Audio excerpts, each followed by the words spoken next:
Hello, good morning and welcome to RSTV. My name is Helen Eric Geminiwa.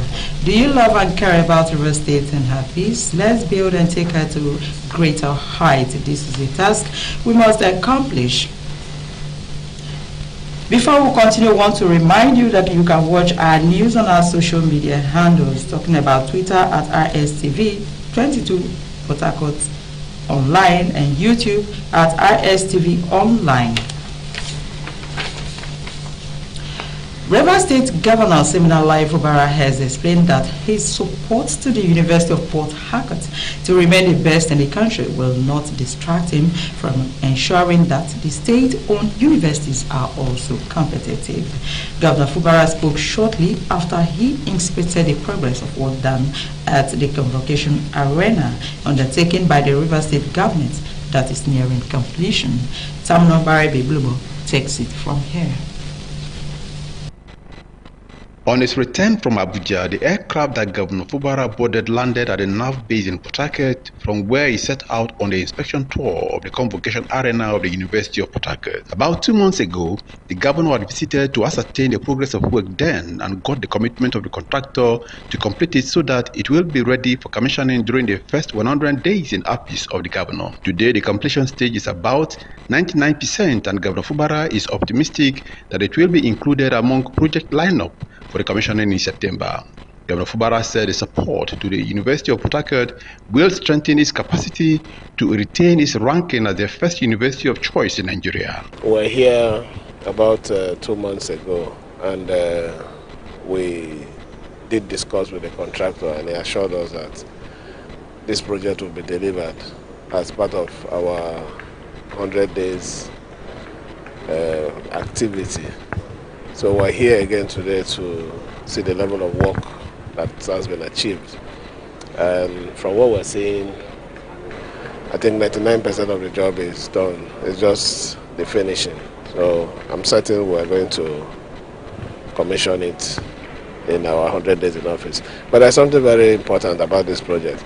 As of today, this university is ranking among the first in the country, and ensuring that this facility is completed would better place them in that position. So we are taking and doing everything that is important and necessary to make sure that we commission this project and also continue to see that the university ranking still stands. The governor pointed out that aside commissioning more school infrastructure in the coming days, his administration is determined to implement youth empowerment and sustain support for small and medium businesses that will improve the economic well-being of Rivers people. Governor Fubara also inspected the state-owned Obadia Global 5000 aircraft that had been returned after repairs and maintenance work were done on it because of the technical problem it developed about a year ago.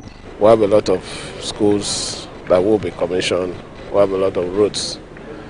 We also have other programs which includes youth empowerment, creation of supporting small business and medium businesses in the state that we are also going to launch. The essence of governance is having a process that sustains continuity. That the aircraft had an issue with the other administration, and it's an aircraft that belongs to the state. It is also my own duty to make sure that it is completed, fixed, and also put to use in our own administration. So when we say our mantra is consolidation and continuity, you can see the basis of we picking that team. Tamno Barebe Blubo, RSTV News. President Bola Tinubu has directed the commencement of a 90-day pre-retirement leave for the Director General and CEO of the National Identity Management Commission, Engineer Aliyu Abubakar Aziz, with effect from August 24, 2023, leading to his eventual retirement from service on November 24, 2023. A statement by the Special Advisor to the President, Media and Publicity, Ajuru Ngilali, said the President approved the appointment of Engineer Bisoye Kuka Odusonte to serve as the acting Director General and CEO of the National Identity Management Commission named for a 90-day period with effect from August 24, 2023, after which a full term of 4 years will begin as the substantive names Director General and CEO beginning on November 24, 2023. Furthermore, President Tinubu approved the appointment of Honorable Yusuf Buba Yakubu to serve as the Director CEO of the Directorate of Technical Aid Corps. This follows the recent expiration of tenure of the former DTAC Director and CEO, Dr. Pius Osunyikomi. This appointment takes immediate effect.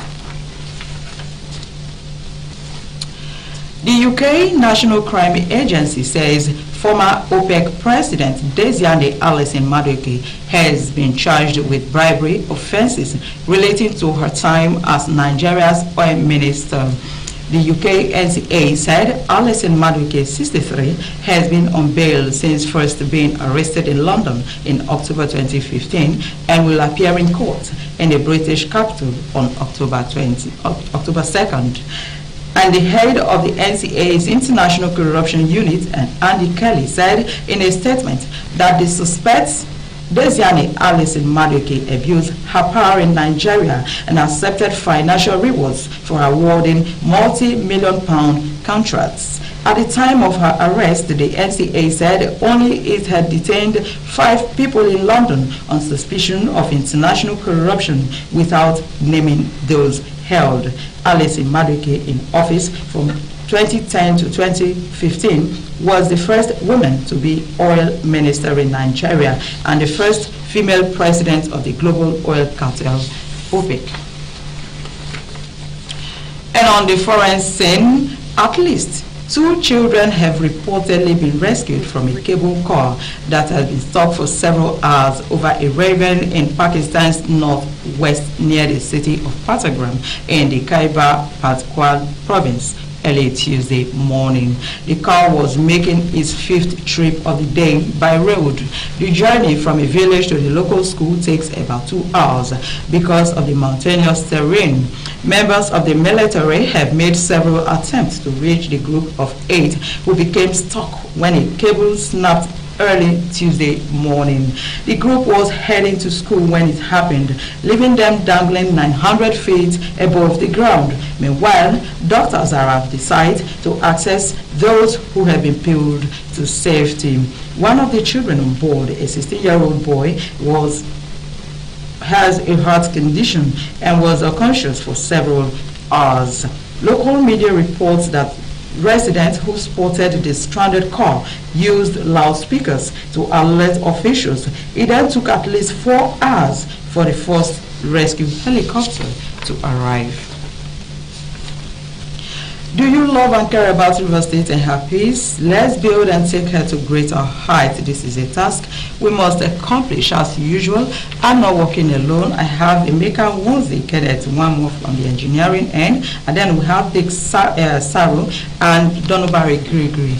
My name is Helen Eric Geminiwa. Before we let you go, I want to remind you that you can watch our news on our social media handles: Twitter at RSTV 22PH online, YouTube at RSTV online, and then finally, before you judge people, before you rage your anger on them, take a little time to review their angle or perspective, and if you still can't see a reasonable reason, then you may act reasonably.